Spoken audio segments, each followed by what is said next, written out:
É isso aí, hoje é tudo pelas onças. Já estou vendo aqui que o Onça Safari entrou, vou atrás deles, perseguindo essas onças.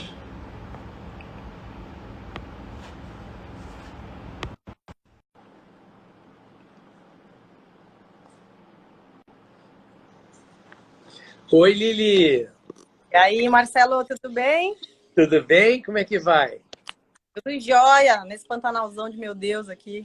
Não é? Eu estava dizendo ao pessoal agora que a gente ia conversar com a Lili, que é coordenadora, chefe, coautora do Onça Safari. Eu estou aqui com o meu bonezinho do Onça Safari também, mas eu achei que não ia aparecer. Eu falei, não, vou levar ele na mão para o pessoal ver, Arrasou, ó. pois é, eu tô até aqui, ó, tô com a camisa também. Não, não, até já avisa o pessoal que está aí, já está à venda nas melhores casas do ramo, né? Tudo bem, Tudo, Marcelo? Como tá? tudo bem, tudo bem. Rio de Janeiro aqui com um dia muito bonito, muito quente, muito bonito. Caloraço, né? Aqui tá quase 40 graus nesse Pantanal. Caramba, tá mais quente, tá mais quente. Tá quente. As praias aqui estão cheias, Que bom, bom demais. não é? É isso aí. Muito bem, Lili. Nós estávamos tentando repetir essa live exatamente porque muitas pessoas nos perguntavam, e você sabe, a Tatiana escreveu um livro agora sobre Minha Mãe é uma Fera, ou Minha Mãe é a Fera, né? Amanhã é a fera, é isso aí. Isso, que retrata a história exatamente da fera, que junto com a Isa foram, se eu não me engano, foram as primeiras onças reintroduzidas no Pantanal. E isso foi um grande desafio, porque também foi uma experiência única, pelo que eu conheço. Sim. Então, na verdade, a história começa com uma onça com 2 filhotes que atravessa um rio e para numa residência de uma pessoa. E aí você continua a história. Contador de história, cada um conta um pedaço. Você já ajeitou a bola, é só chutar agora, né? Na verdade, essa história aconteceu em 2014, num local chamado Corumbá, né? E realmente essa mãe de 2 filhotes, Corumbá, nesse ano de 2014, enfrentava uma cheia muito intensa. E aí ela nadou num rio, um rio chamado Paraguai, nadou com um filhote da margem A para a margem B, né? Voltou, pegou o segundo filhote, trouxe o outro filhote. E, infelizmente, na margem oposta ao rio, né, na margem que elas vieram, há um crescimento imobiliário muito, muito grande, assim, né? Tá um lugar muito, muito habitado por pessoas. E aí essa mãe, muito cansada de nadar com as filhotes, ela encontrou refúgio num pé de manga, né, numa mangueira. E, infelizmente, essa mangueira estava, assim, na casa de uma pessoa, na residência, né? Essa pessoa, obviamente, ficou muito preocupada, né, ao encontrar 3 onças no seu quintal. Imagina, você acha 3 onças no seu quintal, Marcelo? Normal, normal. Normalzaço, né? Tipo arroz com feijão. E aí o que aconteceu foi que ele acionou os bombeiros, aí acionaram uma veterinária e tudo mais. Bom, resumindo uma longa história, foi uma tristeza porque não souberam manejar muito bem esses animais e a mãe veio a óbito. Isso em junho de 2014. E aí, provavelmente, esses filhotes iriam passar a vida em algum cativeiro, né? E aí a gente teve essa ideia. Por que não reintroduzir, né? Por que não tentar a chance de devolver esses filhotes à natureza, né? Óbvio, Peraí, quando... um momento, Assim, interrompendo. Quando você teve imagina. essa ideia, o projeto O Safari já existia? Ele existia, Marcelo, mas eu costumo dizer, hoje nós temos 9 anos de existência. Em 2014 a gente estava engatinhando ainda, não se ouvia falar muito sobre o safari. Nossas mídias sociais não eram muito conhecidas, então a gente estava muito novo ainda na área, sabe? Eu acredito que se fosse nos dias de hoje, alguém ligaria sim para a gente e pediria um auxílio. E aí você me pergunta, né? O que vocês fariam? Vocês capturariam? Não, cara. Você sabe o correto a fazer numa situação dessa de estresse? É dar espaço para essa mãe, é dar espaço para ela pensar e voltar para casa, sabe? Mas infelizmente essa quis resolver rápido, né? E aí acabou que infelizmente houve essa falha de manejo. E nós nunca tínhamos trabalhado com reintrodução, embora fosse um tema muito legal, a gente nunca tinha trabalhado com Lili, reintrodução. houve Oi? uma pausa rapidinha aqui no Instagram, a gente perdeu. Quer dizer, peraí. Se você tivesse sido chamada e visse a mãe com os 2 filhotes, você ia pedir aos seres humanos que estavam ali, os habitantes, se afastem, espere um pouquinho, que ela vai pegar os filhos e vai embora. Exatamente, privacidade. Privacidade. É só não se meter, que na verdade ela via que o ambiente não era adequado e ia voltar para a mata. Provavelmente. Exatamente. Provavelmente, muito provavelmente. E o problema foi a multidão, né? Mídia, curiosos, profissionais né, bombeiros, muita gente. Então, isso já trouxe muito estresse para essa mãe, né? E ela nunca ia descer da árvore se tivesse aquele mar de pessoas lá. Então, a atitude correta seria realmente dar espaço para ela, né? Decidir e trazer os filhotes de volta. Então, infelizmente... Esse é um problema, Lili. Eu queria só extrapolar um pouquinho o teu raciocínio, que, falando um pouco da beleza do livro, que é o livro da Ararinha Azul, que é o livro da Fera, que o que a gente tem que desmistificar é que quando a gente é criança, a história que você ouve é do lobo mau, é da onça que come todo mundo, é o leão que mata todo ser humano. E que, na verdade, isso não acontece. Nós que vamos sempre para a África, a gente sabe que o lobo-guará aqui no Pantanal é um bicho que não tem nada a ver de atacar o ser humano. A gente sabe que a onça não vem atrás de comer o ser humano. A onça eventualmente come um boi se não tiver espaço para ela caçar, se desmatarem, se tiver... Enfim, o bicho está com fome, não encontra outra opção. Também, quem é que não gosta de uma picanha, né? Pois é. Problemaço, né? Aqui é um problema muito comum no Pantanal, né? Esse conflito entre crianças. Mistificar passa por as histórias serem recontadas. Com certeza. Não pode ter mais a história do lobo mau.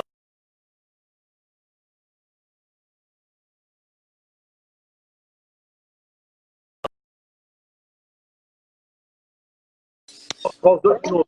Deu uma pausadinha. Pausou de novo. Você vinha dizendo que a história do lobo mau tem que ser... tem que ser recontada, porque o lobo não é mau, né? O urso polar não é mau. Ele come a foca, e a foca come peixe. Cada espécie com os seus hábitos, né, Marcelo? Infelizmente, os animais, eles são... Mas aí, a nossa falha, eu acho, é no contar a história. À medida que você conta que a onça devora o ser humano, aí o cara já cria aquele mito. Apareceu uma onça, temos que matar a onça. Quem é o matador de onça? Com certeza. O herói. Com certeza. O tigre vai na Índia e come numa aldeia uma pessoa. Não, a aldeia invadiu a casa do tigre. E o tigre se defendeu. Então a gente tem que recontar as histórias que esses bichos não são maus. E acho que esse é como eu vou dizer, a beleza desses livros contados dessa forma, que são histórias verídicas, contadas de uma forma lúdica para atrair as crianças. E acho que a criança, vendo isso, educa os seus pais. Com certeza. A gente tem que acreditar nas sementinhas, né? São as sementinhas com todo o seu potencial e as suas mentes abertas que faz a gente caminhar para frente, né? A gente desmistica a onça através das sementinhas e não da planta formada, né? Exatamente.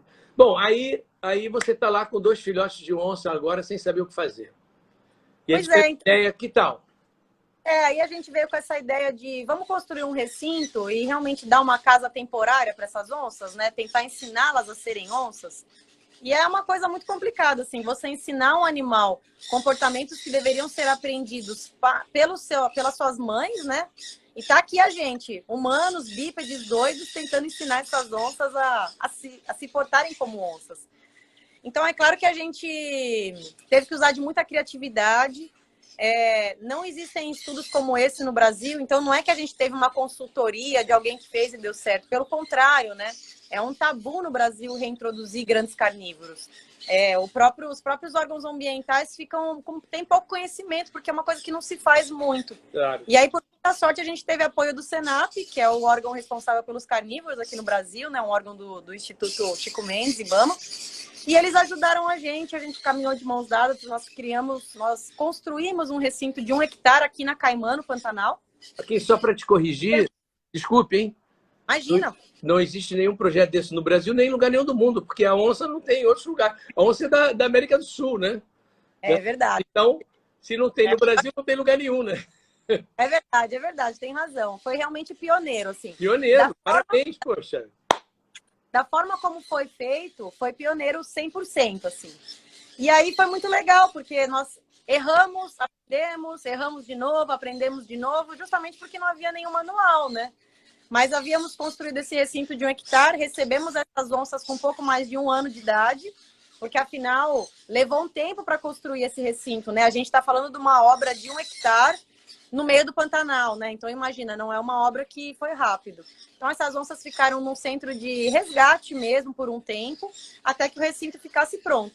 Quando o recinto ficou pronto, nós recebemos 2 animais obesos, né, acima do peso, porque afinal recintos de centro de resgate costumam ser muito pequenos e alimenta-se os bichos todos os dias, então ele não tem gasto de energia, né, não queima caloria.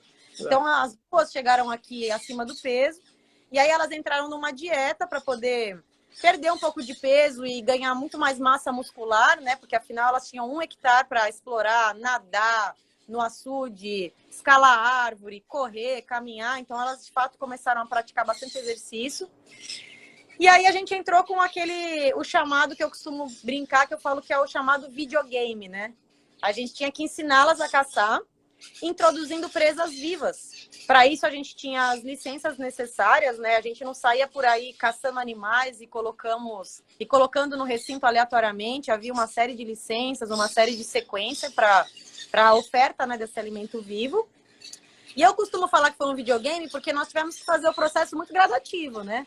Primeiro, presas muito fáceis de serem caçadas, e aí, lentamente, a gente foi dificultando esse processo para que elas realmente, uma vez libertas, aprendessem a caçar de tudo que elas encontrassem na natureza. Então, começamos o processo com um porco doméstico, que é uma presa relativamente fácil de ser caçada. Quando elas aprenderam a caçar os porcos domésticos, a gente oferecia capivaras. Quando elas aprenderam a caçar capivara, nós oferecíamos jacarés. A gente ofereceu tatu também no meio do caminho. E aí a gente tinha a etapa final, né, a reta final do treinamento, que eram queixadas, que são porcos do mato um tanto quanto agressivos, né? Eles são bem agressivos. Selvagens agressivos, né?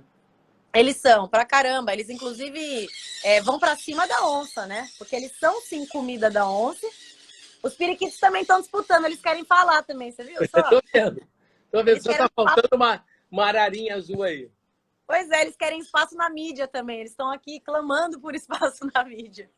Vivi, bom, e aí... Nesse meio tempo do videogame, que você está introduzindo os animais de acordo com a dificuldade para eles aprenderem a caçar, é claro, só para ficar bem claro para a audiência, surgiu uma pergunta da Natália, nunca, em momento algum, havia contato com o ser humano. Zero. Ficavam de longe, olhando por câmeras, e para evitar que elas se acostumassem com o ser humano pelo perigo que isso pode representar para elas.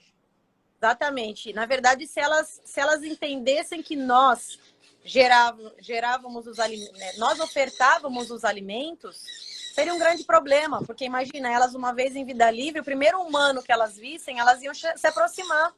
O mesmo vale para carinho. Nós não demos nenhum tipo de carinho para elas. Não, elas poderiam... vontade não faltou. Não faltou, porque afinal são 2 onças, né, cara? Um gatão. E aí o que acontecia? Toda essa oferta de alimento, ela era feita de forma que nós nos escondíamos atrás de placas. Então, na cabecinha delas, quando uma capivara aparecia no recinto, era um milagre de Deus. Aparecia uma capivara, aparecia um jacaré, porque elas não viam a nossa presença lá, né? E todo o processo foi monitorado por armadilhas fotográficas, né? Por elas câmeras traps. Qual o animal mais difícil? Foi o jacaré ou o queixada? De longe o queixada. Agressivo, né? Muito agressivo. O queixada tenta se defender, né? Ele encara a onça, ele tem caninos, assim, extremamente afiados, desse tamanho. Então, é um bicho que realmente luta pela sua sobrevivência. Ele luta até o fim, até que a onça dê a mordida fatal, ele tá lá brigando.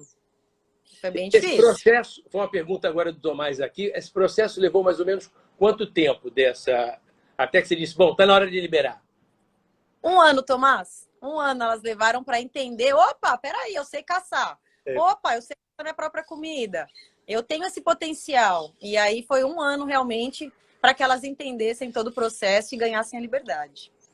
Só queria fazer uma parte, é que Nós apoiamos aqui no Rio de Janeiro uma iniciativa da Line Ostergaard, que é uma ciclista dinamarquesa que adotou o Brasil como casa, e junto com o Fabrício Braga, eu e Tatiana ajudamos a eles criarem o On Safari Cycling Team.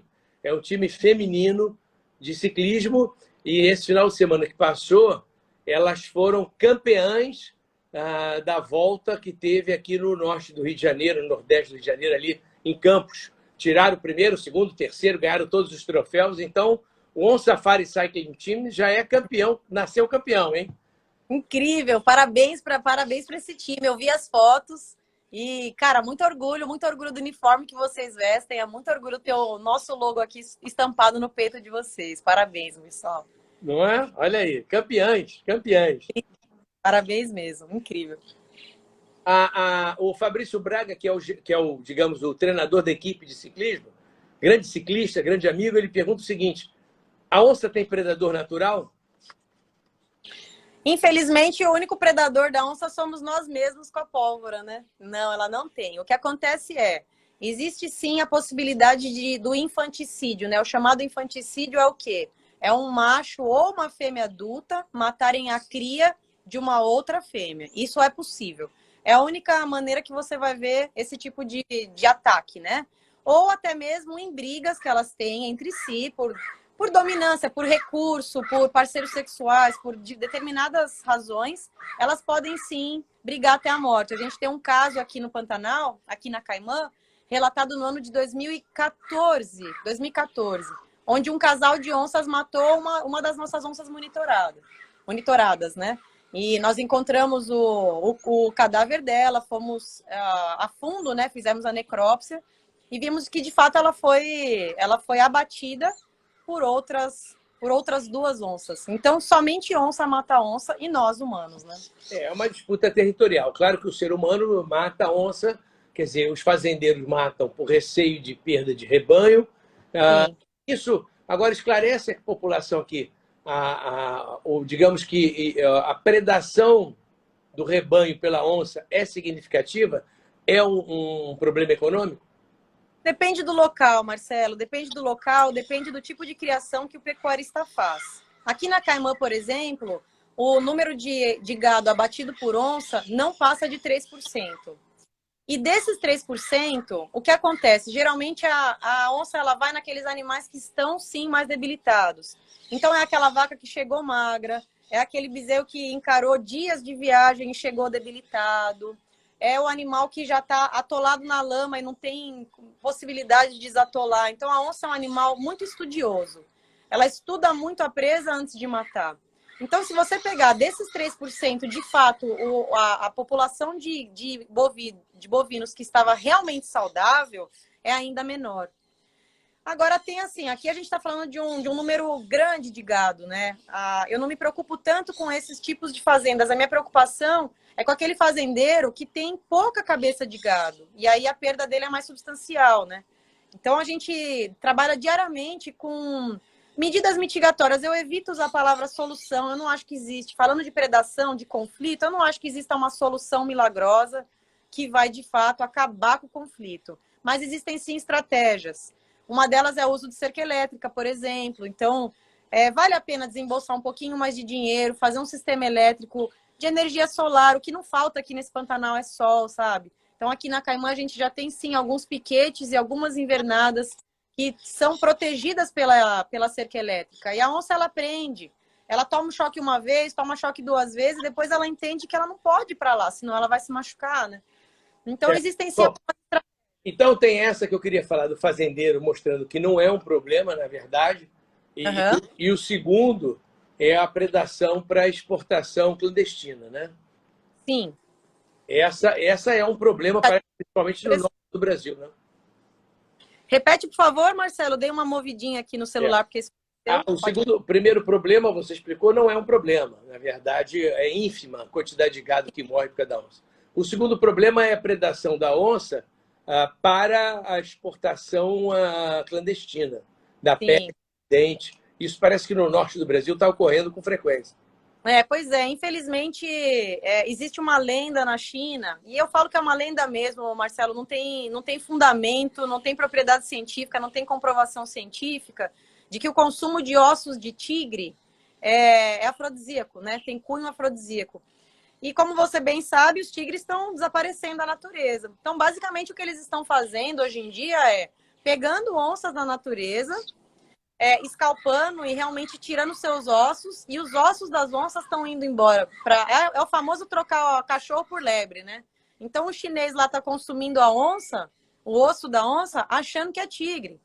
Então realmente é um mito que eu não tenho noção de onde saiu, mas que é muito forte. Então existe sim essa coisa do consumo, porque um tigre é um predador, ele traz virilidade, ele traz potência. Então, infelizmente, os animais acabam que, por serem potentes, acabam que se enforcam sozinhos, né? Porque o homem vai lá nessa cabecice dura, que é uma cabeça dura, né? Uma pessoa que faz isso, e acaba fazendo. Então, existiram algumas... Lili, é um problema que, na verdade, eu acho que aí entra que deveria haver uma atitude política mundial, não só do governo brasileiro, do governo chinês, porque nós vamos muito na África e o outro problema é tirar o chifre do rinoceronte, que nada mais é que queratina, igual unha.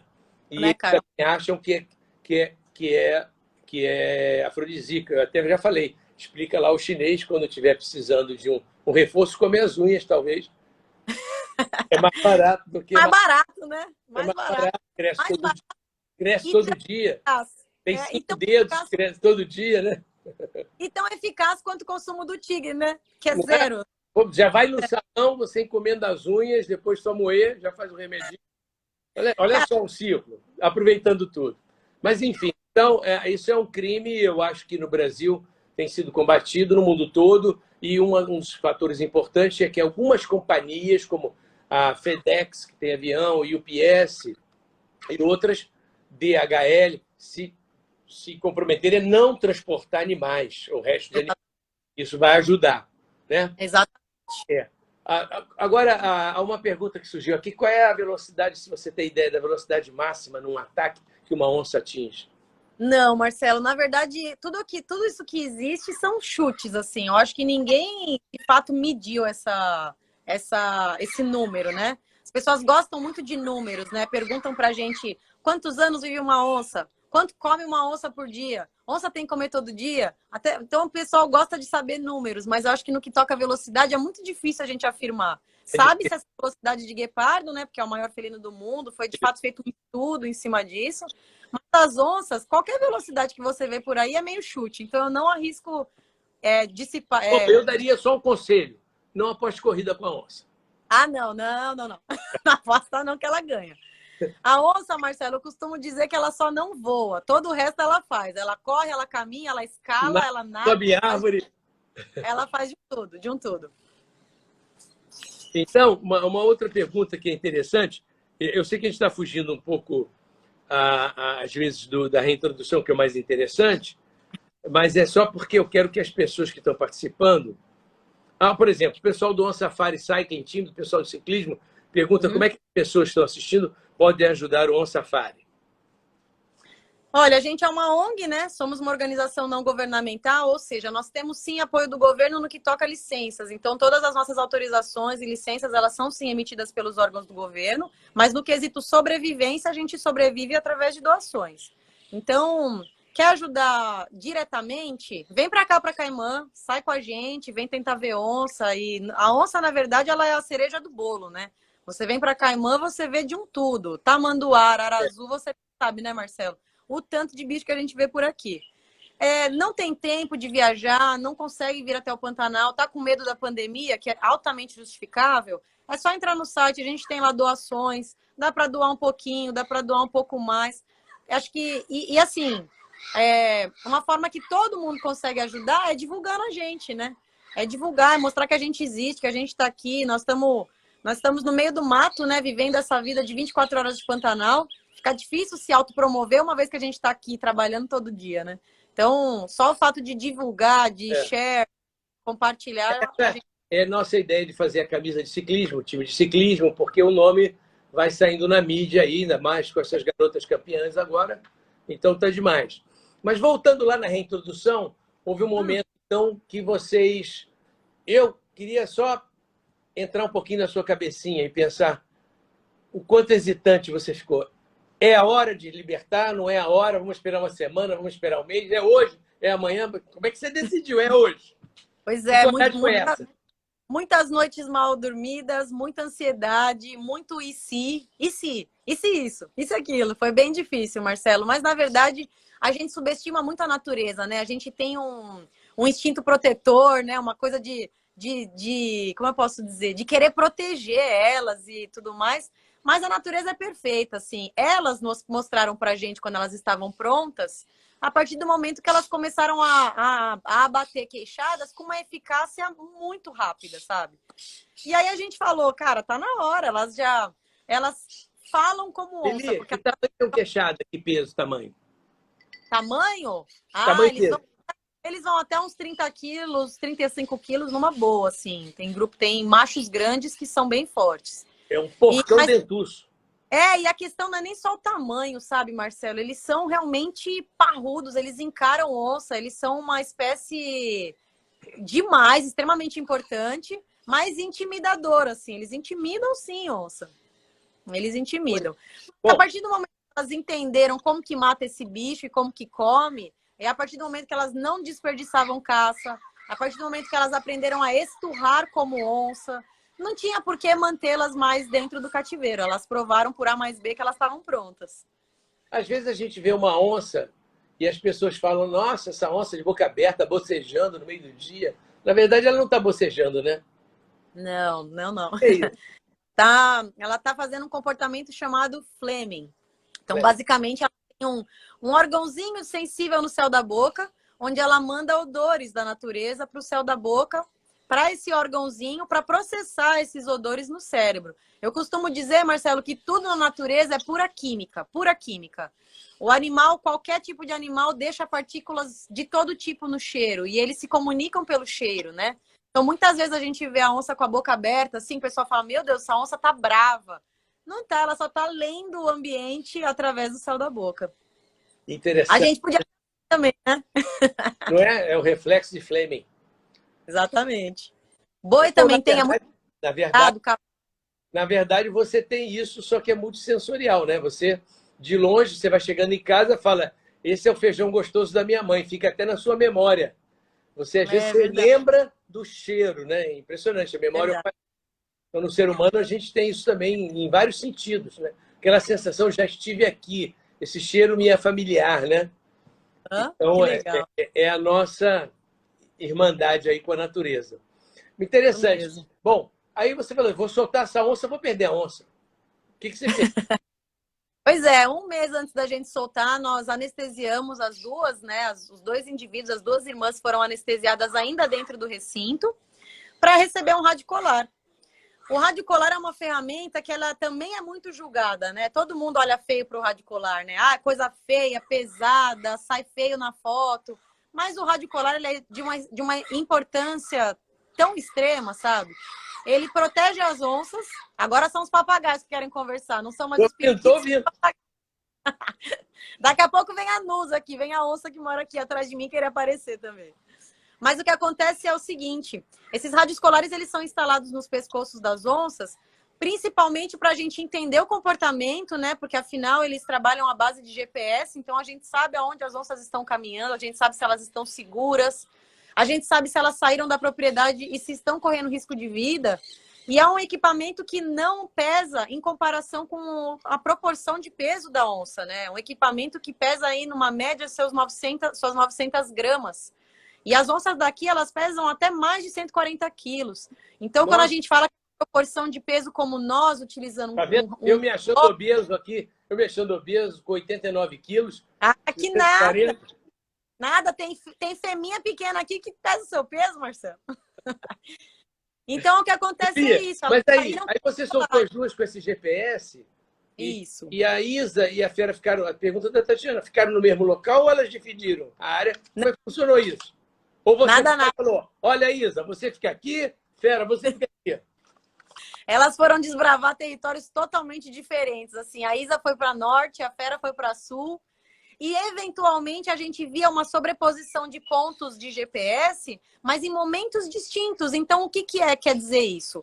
A Isa ia lá num localzinho, numa árvore, e fazia um xixi. Tava lá o cheiro dela, pura química. A Fera vinha horas depois e cheirava aquele xixi e sabia que era da irmã. Essa comunicação ela é muito real e muito efetiva em campo. Então, de fato, elas desbravaram territórios diferentes. E aí a gente teve uma história muito engraçada no começo, porque no recinto, Marcelo, quando a gente oferecia uma presa viva, a Isa, ela era a primeira a pegar. Ela era a primeira a atacar, ela era a primeira a fazer tocaia e a Fera mais observava do que ia para cima. Então, eu não vou mentir para você não, viu, Marcelo? Nem sei se eu já te contei isso em algum momento, se eu não contei, tô contando agora. A gente ficou com muito receio pela Fera, porque a Isa, sim, ela era muito mais audaciosa e muito mais alfa, digamos assim, no recinto. Enquanto que a Fera só ficava lá anotando no caderninho as coisas que tinha que fazer, mas na prática não executava. E aí vem a mãe natureza e dá um tapa na nossa cara, né? Porque quando soltamos, a Fera foi a primeira a, de fato, formar... ela formou o que a gente chama de cluster. O cluster é o quê? São diversos pontos de GPS que indicam que a onça ficou muito tempo num lugar e a chance dela estar com uma carcaça é muito alta. Então, a Fera formou lá esse cluster.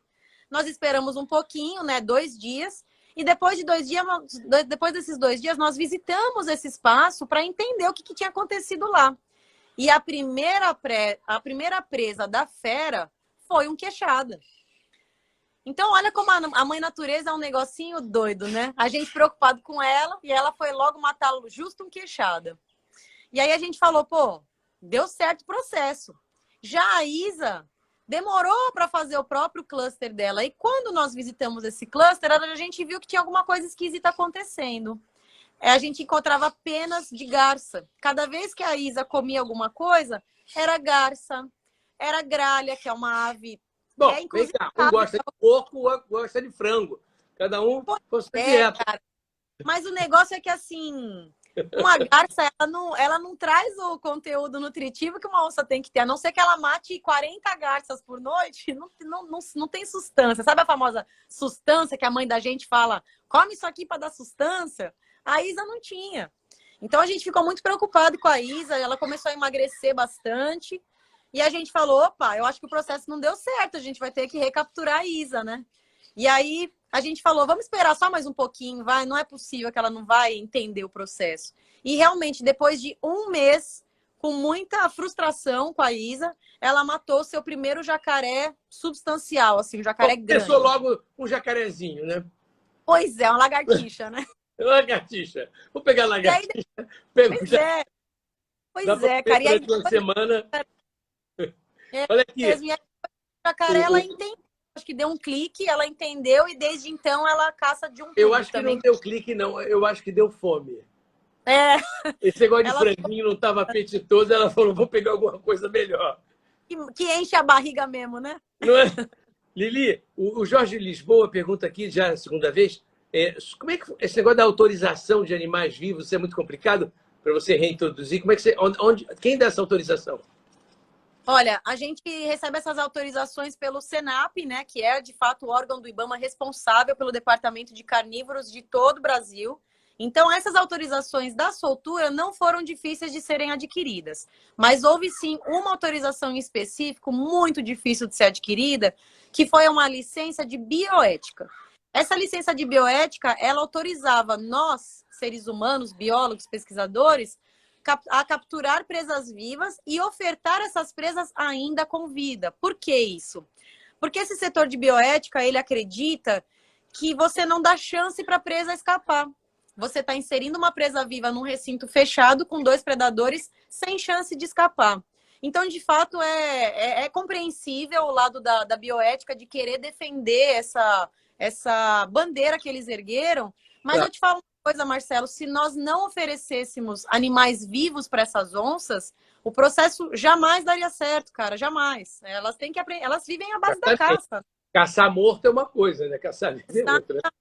Então, acho que finalmente o setor de bioética entendeu a seriedade, eles entenderam que a gente não queria caçar capivara e estar viva por fã, só por graça.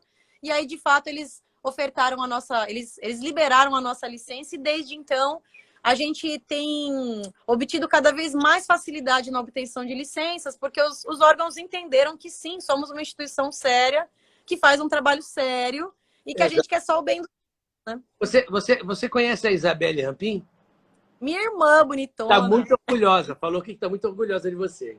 É, bonitona, minha irmã. Eu que sou orgulhosa dela, ela é mãe de 3 filhos, ela é uma onça lá aqui na família. Bom, se for igual a fera, é 3, depois mais 3, depois mais 3, cuidado, né?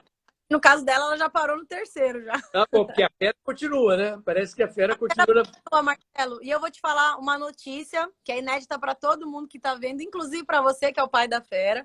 Hoje, pela primeira vez, há poucas horas atrás dessa live, o filhotinho da fera foi avistado com ela. A segunda geração de filhotes da fera foi avistado com ela. Fotografou? Então, tem foto. Tem foto. Você sabe que quando eu comecei a operar, um professor de cirurgia meu, a gente operava às vezes um caso complexo, aí ele olhava para a gente muito sério, falava, hoje ele vive em Campo Grande.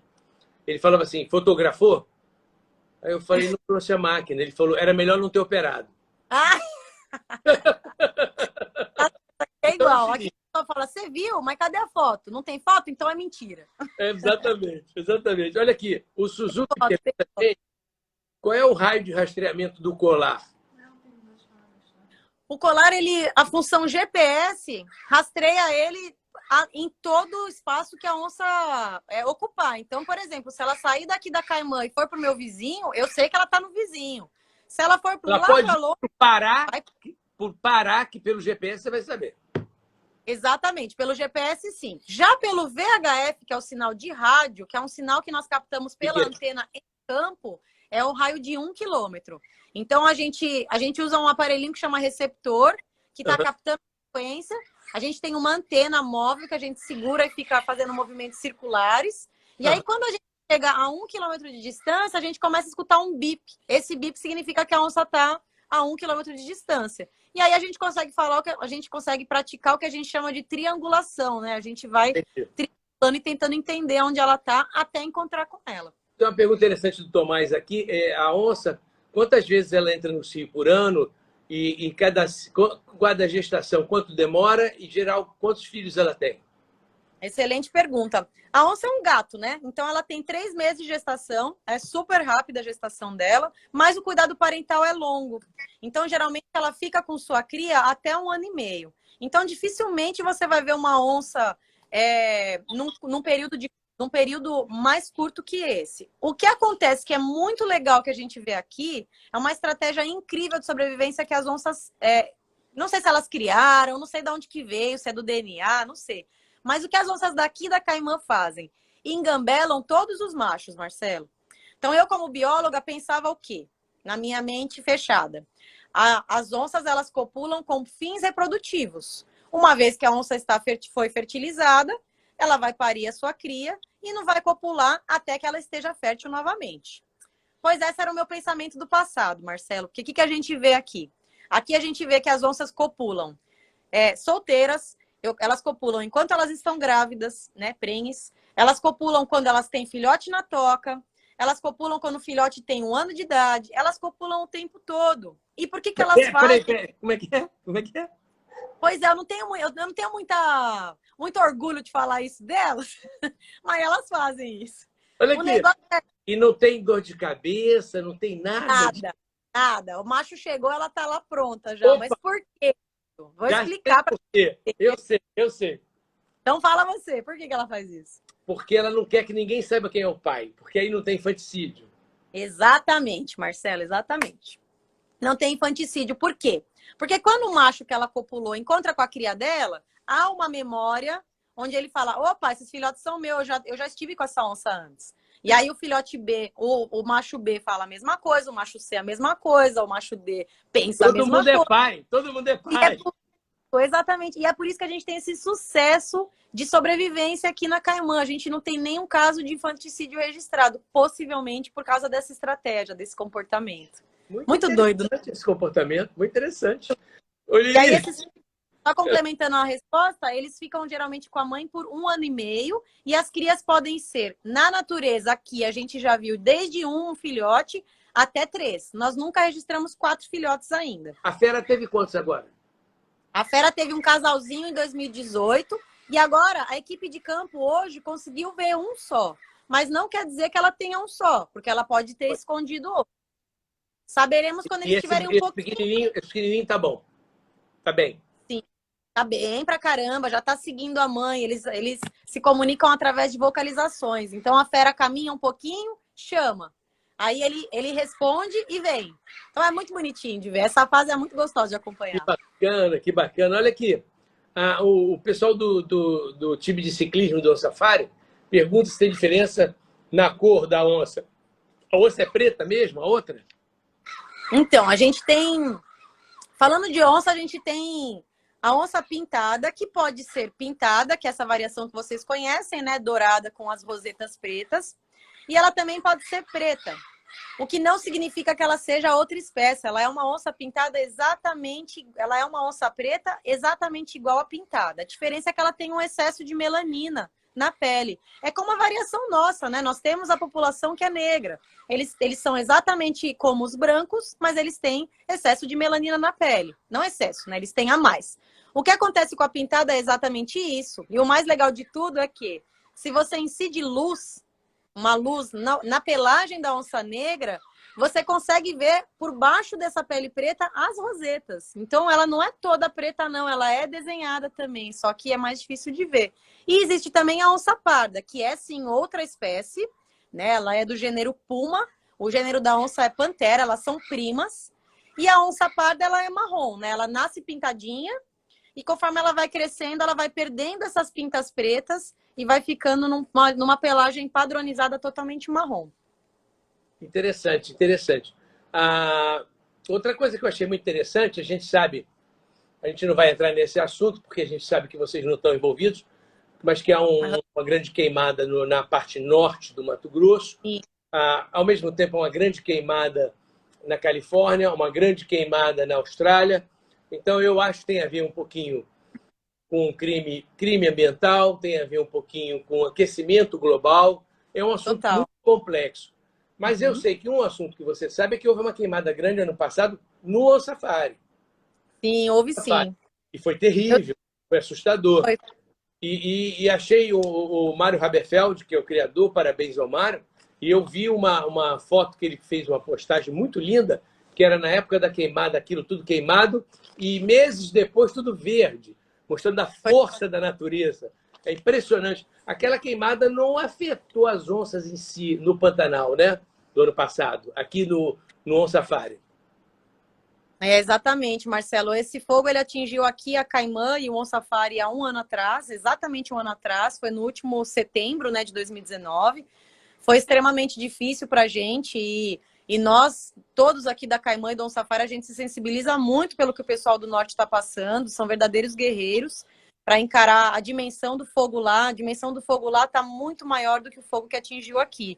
E esse fogo que atingiu aqui a Caimã, ele lambeu mais de 60% da fazenda. Então, você imagina, né? Para a gente foi um trauma absoluto. Imagina lá que eles estão em proporção... Falando em trauma, há alguma estratégia? Porque nós vamos muito para a África e eles, na África, têm muitos reservatórios de água. São imensos bebedouros.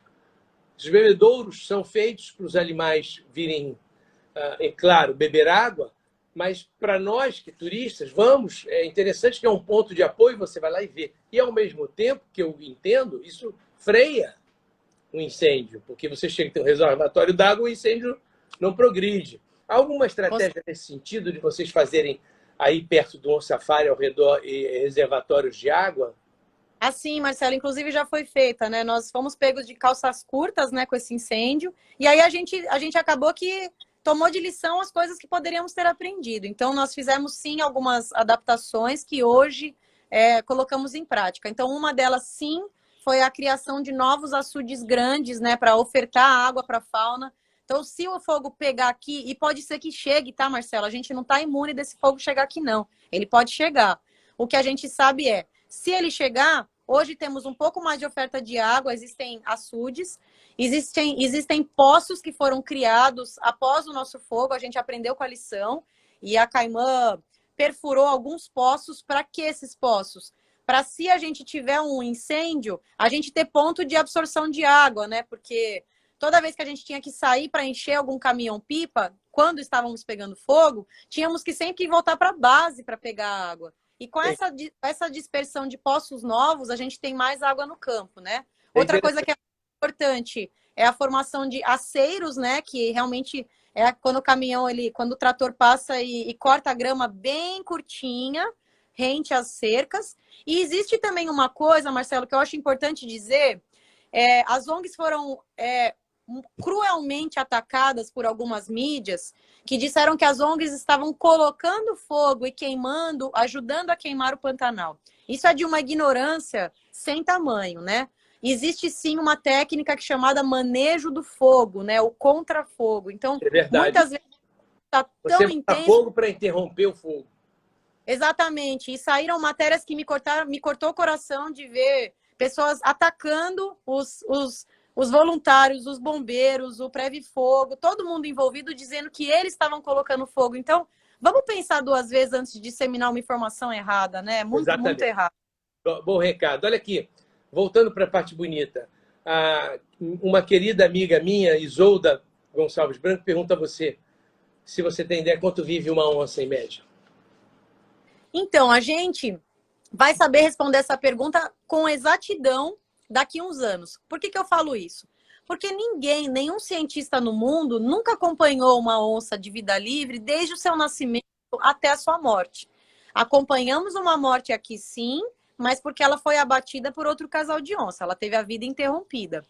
Mas a gente vai saber responder essa pergunta por quê? Porque em 2013 nós acompanhamos o nascimento de uma ninhada que está aqui nas dependências da Caimã estabelecidas até hoje. Ou seja, essa ninhada hoje tem 7 anos. Vive bem, reproduz bem, ainda estão muito saudáveis. Então, os livros dizem que em vida livre elas vivem por volta dos seus 14 anos, tá? Isso é o que o livro diz. Mas a gente vai saber responder com propriedade daqui a um tempinho, quando essa galerinha que nasceu aqui, que a gente viu nascer, for ficando velhinha e morrer. E geralmente a condição mais comum que faz o declínio da boa vida da onça é a saúde dentária, né? A onça é caçadora, ela precisa de uma boa dentição, de garras para agarrar sua presa. Então, quando a dentição já não está muito legal, quando começa a cair os dentes e tudo mais, aquele gráfico vai fazendo assim, né? Vai decaindo. A esperança, que é uma onça muito... fenômeno que a gente vê na África, daquele búfalo velho que se afasta da manada, sabendo que a morte espera. Exatamente. A Guia Duque pergunta a você qual é o tamanho da área que a onça costuma frequentar. É muito relativo, cara, muito relativo. Também é muito complicado responder sem se comprometer. Tem onça que para o pico e está satisfeita com isso, porque ela tem o recurso aqui, o espaço aqui, cria o filho aqui, e tem onças que não, que precisam de territórios muito maiores. A Tatiana pergunta a você se vocês pensam em fazer uma loja com a marca Safari para vender produto e captar recursos. Com certeza, tá nos nossos planos. O OnSafari é uma instituição que está engatinhando ainda, né, Marcelo? A gente tem 9 anos e a gente está tão envolvido em tanta coisa que fica difícil concentrar as ideias e fazer esses projetos mais... Porque tem que ter um departamento comercial e tem que ter um departamento que você representa, que é o que vai cuidar da onça, né? Exatamente. Que não dá para fazer tudo. Mas eu tenho muita vontade, porque toda vez que a gente faz live, ou que a gente conversa, ou que a gente posta, o pessoal sempre fala, pô, eu quero um boné desse, quero uma camiseta dessa, e eu fico coração partido das pessoas não poderem ter. Então, vamos cruzar os dedos para a gente dar conta e dar certo. Olha, o Fábio Camargo pergunta se não seria legal uma grande campanha para vender onças de pelúcias para ajudar, parceria com grandes redes como McDonald's, cervejaria. É difícil encontrar o interesse dessas empresas, né? Porque nem sempre isso é rentável. Né? É uma baita ideia essa que ele deu, e vale dizer aqui, vale dar o meu muito obrigado à Tetra Pak, que a Tetra Pak foi uma companhia que por muito tempo ajudou muito a gente, especialmente com pelúcias mesmo, que eram doadas a comunidades carentes aqui ribeirinhas da região. Então, a gente ia com a pelúcia, né, entregar para essa criança e falar, ó, cuida dessa oncinha aqui, ela é responsabilidade sua. E a criança já desde pequenininha já ia entendendo que aquela oncinha lá representa, na verdade, a onçona. E aí, numa conversa com o avô, com o pai que caça, ela pode mudar essa opinião, né? É por isso que eu acho que tudo, o processo é assim, menor que pareça a ajuda, ela é importante. Você cria uma equipe de ciclismo feminino de onça. Então, essa equipe sai divulgando o On Safari pelo Brasil afora. Depois você escreve um livro, como a Tatiana escreveu, sobre Minha Mãe é Fera. Distribui, nós mandamos para a África, ela vai mandar para a França, para a Alemanha, e aí Sim, as pessoas começam a se conscientizar disso. Você faz camisa, fez camisa de ciclismo, distribuiu para as pessoas, pelo menos, procurarem saber o que é o On Safari. Então você vai ajudando um pouco para chegar lá, né? Olha quem que apareceu aqui para dar um oi para todo mundo, Marcelo. Meu chefinho. Fala, professor. Mário, você tá melhor que a gente, hein, rapaz? Você tá no Pantanal, nós estamos aqui no Rio de Janeiro, pô. Não, eu tô sim, aqui no Pantanal é sempre bom, né? Quem que você acabou de ver? Você não sabe, acabou de ver a fera com o filhotinho novo dela, primeira vez que ela apareceu assim com a mãe. Eu dei a bosta que você tava lá com ela. É uma... Oi? A oncinha é um filhote macho ou uma fêmea? Ah, é muito pequeno, não dá para saber ainda. Não dá para saber ainda, né? Que legal, Mário. Poxa, Mário, a gente estava elogiando aqui, não sei se você já soube, a equipe de ciclismo do On Safari foi campeã agora esse final de semana, no primeiro torneio que disputou aqui na região de Campos. Ganharam por equipe, ganharam o primeiro lugar isolado. Então, essas meninas foram verdadeiras onças. Você não tem ideia. Não, eu vi as fotos do pódio e tudo. A Aline está de parabéns aí, organizar o On Safari Cycling Team. Muito orgulho delas. Falei para eles que a gente tem muito orgulho de ter o logo nosso lá no peito delas. Né? Não é? Não é? Isso vai divulgando. Cada competição vai estar lá a equipe de onça, as meninas, a outras já estão com medo. É verdade, capaz mesmo delas correr quando chegar aqui. Não é? Não é? Então, eu queria, olha, é raro ter essa oportunidade do Mário estar presente, então, para dizer que o Mário é uma pessoa muito especial para nós e deve ser para todo brasileiro, especialmente para nossas onças, porque essa sua ideia ímpar e isso que você conseguiu trazer de pessoas para junto desse projeto é admirável. Isso vale uma vida. Depois a gente pode dizer assim, minha vida teve sentido porque eu criei isso. Então, sua vida... né, Marcelo? Pode morrer, tranquilo. Já pode morrer. A Lili já está querendo perder o chefe aqui, mas, Marcelo, as coisas eu acho que só foram possíveis graças ao apoio de muita gente, você, o Thiago e a Tati incluídos nesse. Muito obrigado aí pelo apoio durante todos esse ano. Durante todos esses anos e, putz, com certeza, sem a ideia, sem a dedicação da equipe aqui em campo, mas também sem o apoio de pessoas como vocês e outras empresas e pessoas físicas que apoiam, nada disso teria acontecido. Então, muito obrigado a vocês todos. Isso mesmo. Obrigado a você também, obrigado a Lili. Eu queria aqui, acho que vale a pena mencionar o grupo do Roberto, que cedeu a área para fazer o safari. Fala um minutinho que a gente tem dele. O Roberto acho que é o grande conservacionista, um exemplo a todos nós aqui no Brasil. Ele foi um dos fundadores da SOS Mata Atlântica, o fundador da SOS Pantanal, e o grande idealizador aqui do Refúgio Ecológico Caimã, né? Há 35 anos ele vem lutando aqui, preservando pelo Pantanal, e tem na Caimã aqui um modelo onde existe pecuária, existe ecoturismo, existe projetos científicos, projetos de conservação, tudo isso convivendo em harmonia, preservando o Pantanal, fazendo os animais terem um valor muito maior e gerando renda para a população local. Então, eu acho que ele é o grande exemplo a ser seguido aqui no Pantanal e que mais propriedades possam ser assim. Assim, agradecer também a Land Rover, que eu sei que a Land Rover é um grande parceiro também do Safari, não é? A Land Rover estava lá no primeiro avistamento do filhote da fera, muito bom, o Bank of America, a Log Nature, e que nem eu falei, tem muitas pessoas físicas também que apoiam. A gente tem esse programa onde simbolicamente as pessoas adotam onças. Sei que a Fera é, entre aspas, filhas de vocês, então foi muito bom poder conhecer... A Fera é Gatuna, né? Era Gatuna. Gatuna. Foi muito bom poder conhecer o teu neto ou neta antes de vocês, mas eles estão esperando aqui a próxima visita. Isso. Eu espero que um dia a gente consiga unir o Land Rover junto com o Cycling Team. Tem tudo a ver a corrida de bicicleta com o Land Rover, né? Vai ser o máximo. Ó, botar aqui o Land Rover e as meninas são onças. Ganharam já a primeira prova, poxa. Olha aí. Muito Bom legal. demais. Aliás, a Land Rover apoia o Henrique Avancini, que é campeão mundial de mountain bike. De mountain bike. Agora tem que vir para velocidade também. E ele fez até uma ação onde ele leiloou a sapatilha dele, que ele ia usar lá na África. Eu vi. Para o On Safari. Então, que nem eu falei, acho que tudo isso é possível graças ao apoio de muita gente. E muita gente que a pessoa não imagina, não, mas minha ajuda é pequena, não importa, né? Qualquer pequena ajuda faz o projeto crescer. Eu acho que, além de tudo, divulgar faz o projeto crescer, divulgar faz educar as pessoas, né? Então, são livros, são visitas ao site, tudo isso é importante. Se você ainda não quer doar, não está pronto, visita o site, entenda um pouquinho como é o processo, o que é o On Safari, que a pessoa se encanta com o On Safari e acaba ajudando a gente. Muito legal. E quem puder, vem visitar, né? A gente aqui na Caimã, no Refúgio da Ilha, aqui no Pantanal, na Pousada Trijunção, a gente faz o trabalho bem parecido com o que a gente faz com as onças aqui, mas com já está aberto?